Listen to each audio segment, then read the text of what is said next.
നെറ്റിപ്പട്ടം making video ക്ലാസ്സസിൻ്റെ മൂന്നാമത്തെ video ആണിത്. 1 ഫീറ്റിൻ്റെ നെറ്റിപ്പട്ടത്തിന് frame ഉണ്ടാക്കി നെറ്റിപ്പട്ടം ഫിനിഷ് ചെയ്യുന്ന ഒരു വീഡിയോ ആണ്. നെറ്റിപ്പട്ടത്തിൻ്റെ ഫ്രെയിമിൻ്റെ ബേസാണ് ആദ്യം ഉണ്ടാക്കിയെടുക്കുന്നത്. ഈ ബേസ് ഉണ്ടാക്കാൻ ഒരു കോക്ക് ഷീറ്റ്, ഒരു ഗോൾഡൻ കളറിലെ തുണി, ഒരു റെഡ് കളറിലെ തുണി, ഇത് മൂന്നാണ് ആദ്യം ഒട്ടിച്ചെടുക്കേണ്ടത്.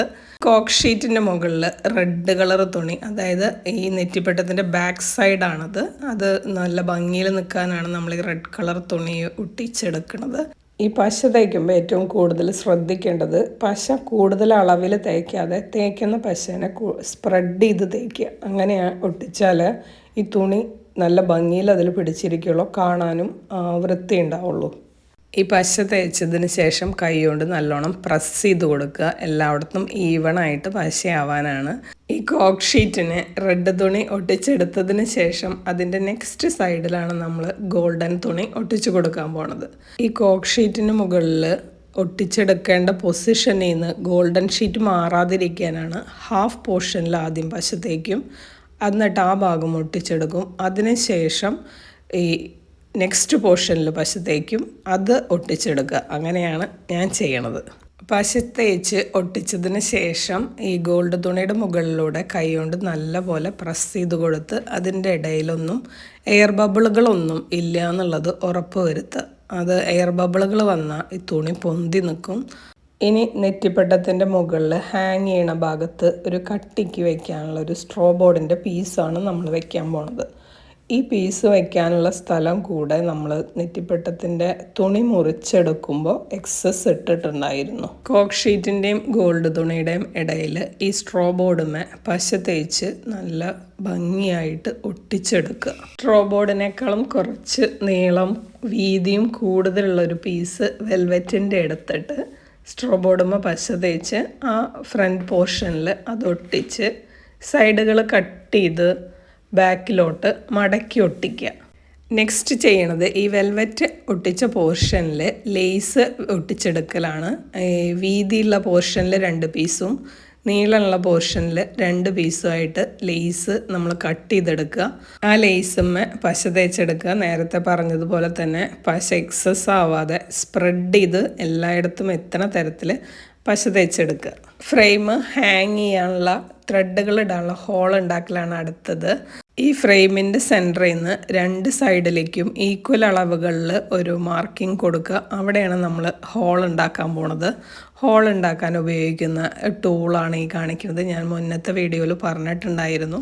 ഇതിൽ 2 ടൂളാണുള്ളത്. ഒരു ടൂള് ഹോൾ ഉണ്ടാക്കാനും മറ്റു ടൂള് ആ ഹോളിലിട്ട് റിവിറ്റിനെ മടക്കി അടിക്കാനാണ് ഉപയോഗിക്കുന്നത്. ഇപ്പോൾ ആദ്യത്തെ ടൂൾ വെച്ചിട്ട് നമ്മൾ ഹോൾ ഉണ്ടാക്കുകയാണ് ചെയ്യുന്നത്. 2 പൊസിഷനിലും ഹോൾ ഉണ്ടാക്കുന്ന ടൂൾ ഉപയോഗിച്ചിട്ട്, അതായത് ഈ ടൂൾ വെച്ചിട്ട് ഒരു ചുറ്റിക വെച്ചടിച്ചാൽ അവിടെ ഒരു ഹോൾ വരും. 2 ഹോളിലും റിവിറ്റ് ഇടുക. ആ റിവിറ്റിനെ ഫിക്സ് ചെയ്യാൻ, അതായത് ടൈറ്റായിട്ട് ഫിക്സ് ചെയ്യാനാണ് രണ്ടാമത്തെ ടൂൾ ഉപയോഗിക്കുന്നത്. ഇപ്പോൾ ഫ്രെയിം തയ്യാറായി. ഇനി ഇതിൽ ഷേപ്പ് വരച്ചെടുക്കാൻ പോവാണ്. ഈ ഫ്രെയിമിൻ്റെ സെൻറ്റർ ഒരു സ്കെയിൽ വെച്ച് മാർക്ക് ചെയ്യുക. ഫ്രെയിം ഉണ്ടാക്കാനെടുത്ത മെറ്റീരിയൽസ് വീതി 15 ഇഞ്ചും നീളം 17 ഇഞ്ചിലാണ് എടുത്തിട്ടുണ്ടായിരുന്നത്. സ്ട്രോ ബോർഡ് 12 ഇഞ്ച് നീളത്തിലും 3 ഇഞ്ച് വീതിയിലാണ് എടുത്തിട്ടുള്ളത്. 1 ഫീറ്റിൻ്റെ നെറ്റിപ്പട്ടത്തിന് ഞാൻ മുകൾ ഭാഗത്തെ വീതി എടുക്കുന്നത് 9.5 ഇഞ്ചാണ്. അപ്പോൾ ആ 9.5 ഇഞ്ചിൽ സെൻറ്ററിൽ നിന്ന് കറക്റ്റ് വരുന്ന തരത്തിൽ ഒരു രണ്ടാമത്തെ മാർക്കിംഗ് കൊടുക്കുക. 1 ഫീറ്റിൻ്റെ നെറ്റിപ്പട്ട ഉണ്ടാക്കുമ്പോൾ ലെങ്ത്ത് എടുക്കേണ്ടത് 12 ഇഞ്ചസ് ആണ്. പക്ഷെ ഞാൻ എടുക്കുമ്പോൾ ഒരു 13 ഇഞ്ചസ് ആണ് എടുക്കുന്നത്. ആ ഒരു കർവ് പൊസിഷൻ കുറച്ചുകൂടെ ഭംഗിയായിട്ട് വരാൻ വേണ്ടിയിട്ടാണ്. സെൻറ്റർ മാർക്ക് ചെയ്തതും ഈ 13 ഇഞ്ചസ് താഴെ മാർക്ക് ചെയ്തതുമായിട്ട് ഒരു ലൈൻ, സ്ട്രെയിറ്റ് ലൈൻ വരച്ചെടുക്കുക. ഈ സ്ട്രെയിറ്റ് ലൈൻ മാർക്ക് ചെയ്തതിൽ മുകളിൽ നിന്ന് 3 ഇഞ്ചിൽ നെക്സ്റ്റ് 3 ഇഞ്ചിലും അങ്ങനെ 2 മാർക്കിംഗ് കൂടെ കൊടുക്കുക. ആദ്യത്തെ മാർക്ക് ചെയ്ത 3 ഇഞ്ചിൽ ഒരു 9.5 ഇഞ്ച് നീളം വരുന്ന ഒരു ലൈനും രണ്ടാമത്തെ 3 ഇഞ്ചിൽ 7.5 നീളം വരുന്ന ഒരു ലൈനും കൂടെ വരച്ചിടുക. അതുപോലെ തന്നെ ഏറ്റവും താഴെ 13 ഇഞ്ചസിലൊരു മാർക്കിംഗ് കൊടുത്തിട്ടുണ്ടല്ലോ, അതിന്ന് ഒരു 1/2 ഇഞ്ച് മുകളിലായിട്ടൊരു മാർക്കിംഗ് കൂടെ കൊടുക്കുക. ഈ സെൻറ്ററിൽ നിന്ന് 1.5 ഇഞ്ചസ് 2 സൈഡിലേക്കും വരുന്ന തരത്തിൽ 3 ഇഞ്ചസിലൊരു സ്ട്രെയിറ്റ് ലൈൻ വരയ്ക്കുക. ഈ സ്ട്രെയിറ്റ് നിന്നാണ് നമ്മൾ കർവ് സ്റ്റാർട്ട് ചെയ്യുന്നത്. അതായത് താഴെ വരുന്ന കർവ് സ്റ്റാർട്ട് ചെയ്യുന്നത് ഈ 1/2 ഇഞ്ചസ് എക്സസ് ഇട്ടിട്ട് അവിടെ ഒരു കർവ് ക്രിയേറ്റ് ചെയ്തെടുക്കുകയാണ് ചെയ്യണത്. ഫ്രെയിമിൻ്റെ ടോപ്പിൽ നിന്ന് 3 ഇഞ്ചസിൽ വരച്ച ആ സ്ട്രെയിറ്റ് ലൈനിലേക്ക് ഒരു ചെറിയൊരു കർവ് കൊടുക്കുക. നെക്സ്റ്റ് വരച്ച 3 ഇഞ്ചസ് 7.5 ഇഞ്ചിലാണ് അതിൻ്റെ ഒരു സ്ട്രെയിറ്റ് ലൈൻ വരച്ചിട്ടുള്ളത്.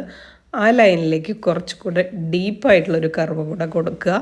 ഈ രണ്ടാമത് വരച്ച 3 ഇഞ്ചസിൻ്റെ ലൈനിൽ നിന്ന് താഴേക്ക് നമ്മളൊരു കർവ് വരച്ച ആ പൊസിഷനിലേക്ക് ഒരു ലൈൻ കൊടുത്താൽ നമ്മളുടെ ഈ ഒരു ഷേപ്പ് കംപ്ലീറ്റ് ആയി. പെൻസിൽ കൊണ്ട് വെച്ച് വരച്ചത് ക്ലിയർ ആവാത്തത് കൊണ്ട് ഈ മാർക്കർ വെച്ച് ഹൈലൈറ്റ് ചെയ്യുന്നുണ്ട്. 3 ഇഞ്ചസിൽ വരച്ച 2 ലൈനുകളുണ്ടല്ലോ, അതിൻ്റെ ഇൻ ബിറ്റ്വീനാണ് നമ്മൾ കുംഭകിണ്ണം വെക്കാനുള്ള പൊസിഷൻ മാർക്ക് ചെയ്യണത്. കുംഭകിണ്ണം നമ്മൾ ചുരുൾപ്പൊളി റൗണ്ട് ചെയ്ത റെഡിമെയ്ഡ് കുംഭകിണ്ണമാണ് ഇതിൽ യൂസ് ചെയ്യണത്. ഇത് ഏറ്റവും സിമ്പിളായിട്ടൊരു 1 ഫീറ്റ് ഉണ്ടാക്കാൻ വേണ്ടിയിട്ടാണ് ചുരുൾപ്പൊളിയുള്ള കുംഭകിണ്ണം സെലക്ട് ചെയ്തിട്ടുള്ളത്. അതിന് മുകളിലായിട്ട് 2 പൊസിഷനിൽ നമ്മൾ ഈ ചുരുൾപ്പൊളി റൗണ്ട് തന്നെ ഏറ്റവും വലിയ കുമിളകൾക്കും കൂടെ വേണ്ടിയിട്ട് വയ്ക്കുന്നുണ്ട്. ഈ സെൻറ്റർ ലൈൻ മാർക്ക് ചെയ്തതിൽ ഏറ്റവും താഴെ ഒരു 1/2 ഇഞ്ച് മുകളിലായിട്ട് മൂലഗണപതിനെ പ്ലേസ് ചെയ്യാണ്. 1 ഫീറ്റിൻ്റെ നെറ്റിപ്പട്ടത്തിന് 3 ചന്ദ്രക്കലകളാണ് യൂസ് ചെയ്യണത്. ഈ സെൻറ്റർ ലൈൻ മാർക്ക് ചെയ്തത് കൊണ്ട് തന്നെ ഈ ചന്ദ്രക്കലകളും വയ്ക്കാൻ വളരെ ഈസിയാണ്. ആ കുംഭകിണ്ണത്തിൻ്റെയും മൂലഗണപതിയുടെയും ഇൻ ബിറ്റ്വീനായിട്ട് 3 ചന്ദ്രക്കലകളും കൂടെ വെച്ച് കൊടുക്കുക. വലിയ കുമിളയ്ക്കും മൂലഗണപതിക്കും ഇടയിൽ 2 കുമിളകളാണ് യൂസ് ചെയ്യണത്. നമ്മൾക്ക് സ്പേസ് കുറവായതുകൊണ്ട് കൂടുതൽ കുമിളകൾ വെച്ചാൽ ഫില്ല് ചെയ്യാനുള്ള സ്പേസ് ഉണ്ടാവില്ല. അതുകൊണ്ടാണ് 2 കുമിളകൾ സെലക്ട് ചെയ്തിട്ടുള്ളത്. 2 കുമിളകളുടെ നടുവിലും ഒരു കുമിള വെച്ച് കൊടുക്കുന്നുണ്ട്. ബോർഡർ ലൈൻ 2 വരിക്ക് വയ്ക്കാനാണ് ഞാൻ ഉദ്ദേശിക്കുന്നത്. അതുകൊണ്ട് എല്ലാ കുമിളകളുടെയും ഇടയിലുള്ള ഗ്യാപ്പ് ശരിയാണോ എന്ന് കറക്റ്റ് ചെയ്യാൻ വേണ്ടിയിട്ട് 2 കുമിളകൾ വെച്ച് സ്പേസ് ശരിയാക്കിയതിന് ശേഷമാണ് ഈ എല്ലാ കുമിളകളും പശ വെച്ച് ഒട്ടിച്ചു കൊടുക്കാൻ പോണത്. ബോർഡർ ബീഡും ഫില്ലിംഗ് ബീഡും വേറെ വേറെയാണ് യൂസ് ചെയ്യണത്. ബോർഡർ വെച്ച് 2 ലൈനിൽ ബോർഡർ വെച്ച് കൊടുത്തു കഴിഞ്ഞതിന് ശേഷം ഈ ഫില്ലിംഗ് ബീഡ് വെച്ച് ഇതിൻ്റെ ഉള്ളിലും ഫുള്ള് ഫില്ല് ചെയ്ത് കഴിഞ്ഞാൽ നമ്മളുടെ നെറ്റിപ്പട്ടം കംപ്ലീറ്റ് ആയി.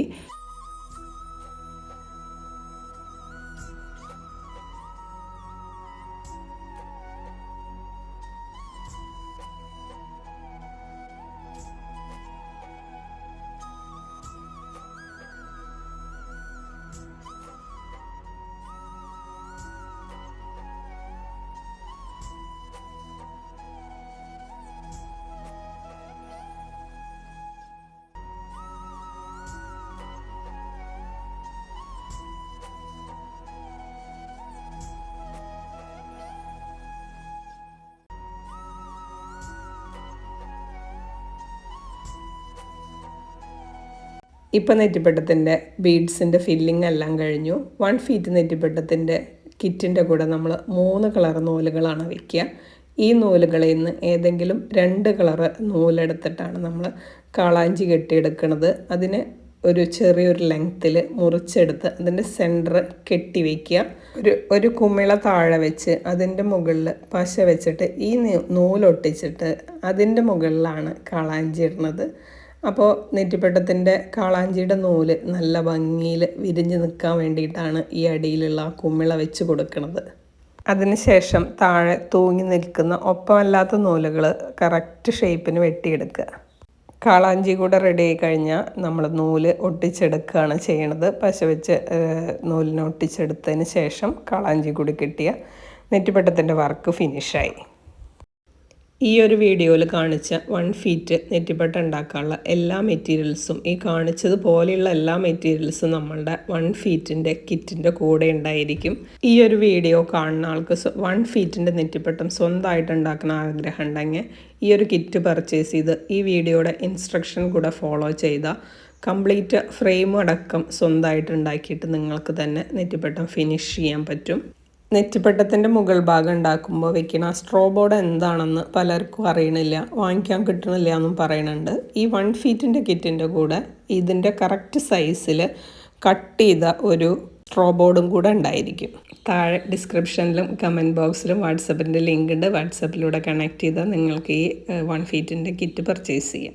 ഗോൾഡൻ തുണിയിൽ വരച്ച മെഷർമെൻറ്റ്സ് മനസ്സിലാവാത്തവർക്ക് വേണ്ടിയിട്ടാണ് ഞാൻ കുറച്ചുകൂടെ ക്ലിയർ ആയിട്ട് കാണുന്ന തരത്തിൽ വൈറ്റ് ഷീറ്റിൽ വരയ്ക്കുന്നത്. ഏറ്റവും മുകൾ ഭാഗത്ത് ഒരു 9.5 ഇഞ്ചിൽ മാർക്ക് ചെയ്യാണ് നമ്മൾ ആദ്യം ചെയ്യണത്. ഞാൻ 9.5 ഇഞ്ചിൻ്റെ കറക്റ്റ് സെൻറ്റർ കണ്ടുപിടിച്ചിട്ട് ആ സെൻറ്ററിൽ മാർക്ക് ചെയ്യുക. ആ സെൻറ്ററിൽ നിന്ന് താഴോട്ട് ഒരു 13 ഇഞ്ചസിൽ മാർക്ക് ചെയ്തിട്ട് അവിടെ നിന്നൊരു സ്ട്രെയിറ്റ് ലൈൻ വരയ്ക്കുക. ആ സ്ട്രെയിറ്റ് ലൈനിൽ ഫസ്റ്റ് 3 ഇഞ്ചസിലും നെക്സ്റ്റ് 6 ഇഞ്ചസിലും ഓരോ പോയിൻ്റ് മാർക്ക് ചെയ്യുക. ഏറ്റവും താഴെ 13 ഇഞ്ചസ് മാർക്ക് ചെയ്തതിൻ്റെ മുകളിൽ ഒരു 1/2 ഇഞ്ചിൽ ഒരു മാർക്കിംഗ് കൂടെ കൊടുക്കുക. ആദ്യത്തെ ലൈൻ 3 ഇഞ്ചസ് വരച്ചതിൻ്റെ സ്ട്രെയിറ്റ് ലൈൻ 9.5 ഇഞ്ചസും 6 ഇഞ്ച് വരച്ചതിൻ്റെ സ്ട്രെയിറ്റ് ലൈൻ 7.5 ഇഞ്ചിലും കറക്റ്റ് മെഷർമെൻറ്റ് 2 സൈഡിലേക്ക് വരുന്ന തരത്തിൽ മാർക്ക് ചെയ്ത് കൊടുക്കുക.